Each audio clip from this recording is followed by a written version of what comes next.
होता त्याला त्यांनी पळून लावलेलं होतं आणि त्याच्या ठिकाणी दुसरा आरोपी उभा करत होते ते। आम्ही जेव्हा त्यांना सांगितलं की हा आरोपी नाहीये तेव्हा त्यांनी तो दुसरा आरोपी आणला आणि त्याला तात्काळ अटक करून जामीन पण झाला त्याचा, लगेच सोडून देण्यात आलं, लगेच 2 तासात जामीन झाला। नमस्कार, महाराष्ट्र माझा न्यूज मध्ये आपलं स्वागत आहे। इंदिरानगर पोलीस स्टेशनचा भोंगळ कारभार आज या ठिकाणी समोर येत आहे।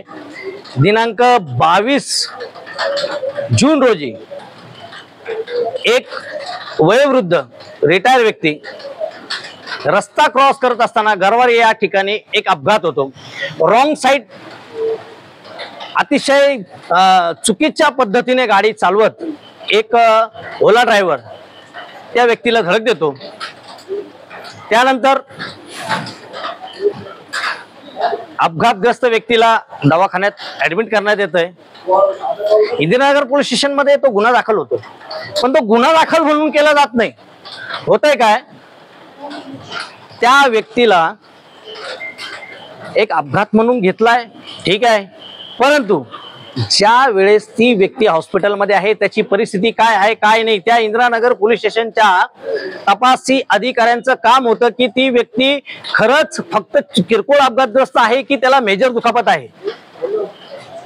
शिवाय जेव्हा नातेवाईक तक्रार देतात त्याच्यावर त्या ओला ड्रायव्हरला पोलीस स्टेशन मध्ये बोलवलं जातं आणि नातेवाईकांच्या सांगण्यानुसार त्यावेळेस तर एक दुसराच व्यक्ती समोर उभा केला जातो आणि जे प्रथमदर्शी लोक होते त्यांनी बघितल्यानंतर मग त्या व्यक्तीला आणलं जातं आणि अवघ्या काही वेळात त्या व्यक्तीला सोडून दिलं जातं ज्याने इतका गंभीर अपघात केला आहे।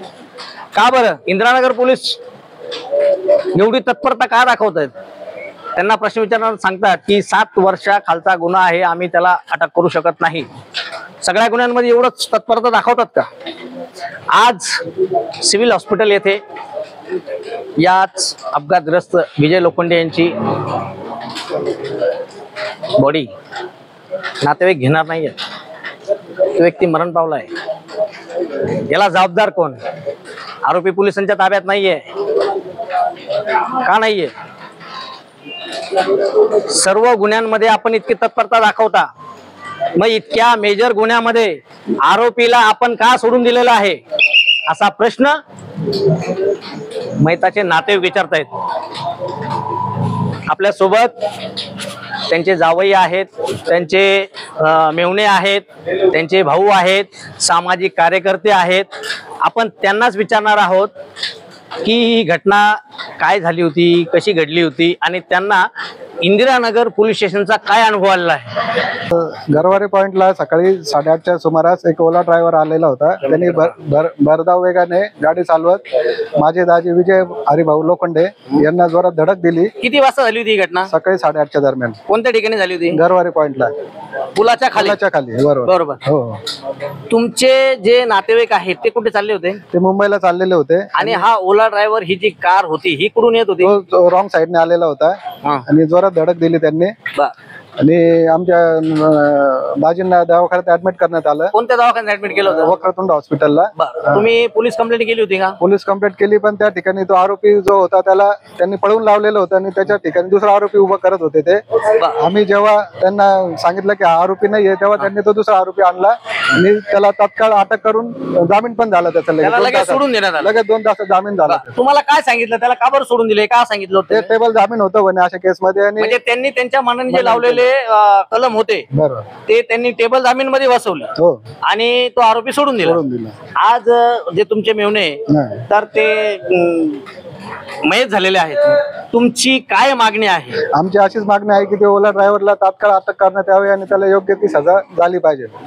आणि इंदिरानगर पोलिसांनी तुम्हाला सहकार्य केलंय का? इंदिरानगर पोलीस स्टेशनने काही सहकार्य केलेलं नाही आम्हाला। जेव्हा तुम्ही तुमचं पेशंट वक्रतुंड हॉस्पिटल मधून 6 सिग्माला आणलं त्यावेळेस पोलीस तुमच्याकडे कोणी आले का? त्याच्यानंतर आम्हाला कोणीच काही कॉन्टॅक्ट साधलेला नाहीये। पोलीस तुमच्याकडे आलेच नाही? पोलिसांना वेळ नाही, पोलिसांना वेळ नव्हता, त्यांनी फक्त गुन्हा दाखल केलाय किरकोळ स्वरूपाचा आणि आरोपीला सोडून दिलेलं आहे.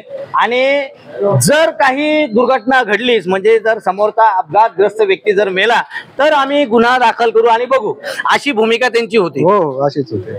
दिनांक 22 तारखेला गरवारे पॉइंट येथील बोटिंगल गार्डन जे आहे त्या गार्डनच्या दिशेने आमचे मित्र विजय हरी लोखंडे यांना मुंबईला जायचं होतं आणि ते रोड क्रॉस करत असताना रॉंग साईडने ओला फोर व्हीलर गाडी येऊन त्यांना धडकली आणि त्या क्षणी आमच्या बहिणी रागिणी ते आहे त्यांच्याबरोबर होत्या, पण त्यांना कुठली गोष्ट न समजता त्या ठिकाणी मोठा अपघात झाला. त्यानंतर लागलीच तिथले काही लोक होते, त्यांनी वक्रतुंड हॉस्पिटलला त्यांना शिफ्ट केलं, ऍडमिट केलं आणि त्यानंतर त्यांची तब्येत सिरियस झाल्यानंतर त्यांना आम्ही सिक्स सिग्माला ऍडमिट केलं.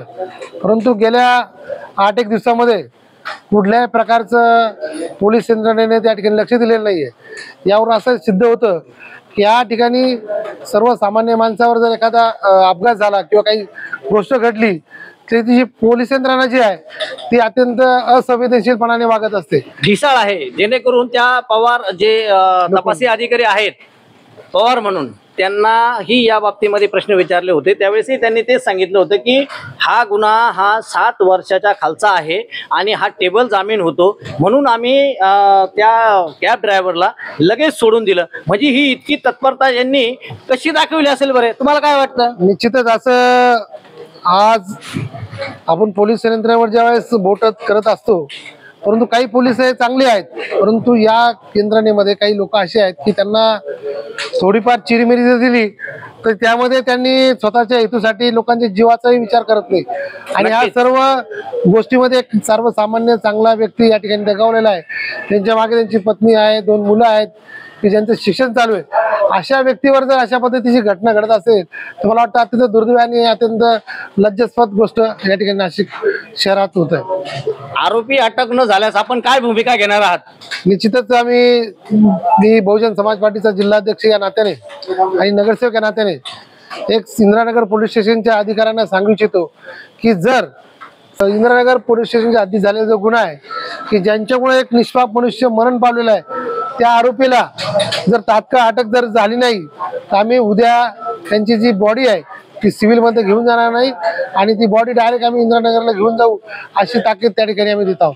म्हणजे आरोपी हातात असताना देखील आरोपीला सोडून देण्यात आलं होतं आणि आज जेव्हा त्या व्यक्तीचा मृत्यू होतोय आणि आता पोलीस यंत्रणेला एक सर्वसामान्य नागरिकांतर्फे एक आवाहन दिलं जात आहे की जागृत व्हा, न्याय द्या, तुमच्या स्वतःच्या आर्थिक फायद्यासाठी गोरगरिबांच्या मैताचे व्यापार करू नका. महाराष्ट्र माझा न्यूज साठी मुख्य संपादक जनार्दन गायकवाड, नाशिक.